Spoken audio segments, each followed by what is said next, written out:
ሩሲያ፣ ቻይናና ኢራን በባህር ላይ ያለውን ዓለም አቀፍ የኃይል ሚዛን ለመቀየር ያለመ የጋራ የባህር ኃይል ወታደራዊ ልምምድ እንደሚያደርጉ የሩሲያ ፕሬዝዳንት ረዳት ኒኮላይ ፓትሩሼቭ ገለጹ።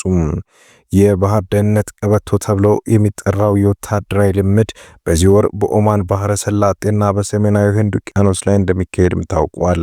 እንደ ኒኮላስ ፓትሩሼቭ ገለጻ የልምምዱ ዋና ዓላማ የምዕራባውያንን የባህር ላይ የበላይነት ለመመከትና በውቅያኖሶች ላይ ባለብዙ ፖላር የዓለም ስርዓት ለመገንባት ነው። ፓትሩሼቭ ምዕራባውያን ለረጅም ጊዜ በባህር ላይ የነበራቸውን የበላይነት አሁን ላይ ታሪክ እየሆነ መምጣቱን ገልጸው ባህሮችን አሁን ላይ ወታደራዊ ጥቃት መድረክ እየሆኑ ነው ብለዋል። ይህ ወታደራዊ ልምምድ የተመቻቸው አሜሪካና ኢራን በጄኔቫ በኦማን አሸማጋይነት በኒውክሌር ጉዳይ ላይ ቀጥተኛ ንግግር ባደረጉበት ወቅት መሆኑን የሁኔታዎች ስሜታዊነትን ጨምረዋል።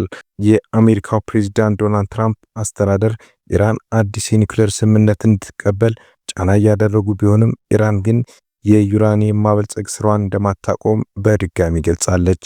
ባለፈው ሰኔ ወር ላይ እስራኤልና አሜሪካ በኢራን የኒውክሌር ተቋማት ላይ የተቀናጀ የአየር ጥቃት ማድረሳቸውን ተከትሎ በቀጠና ያለው ውጥረት እንደቀጠለ ይገኛል።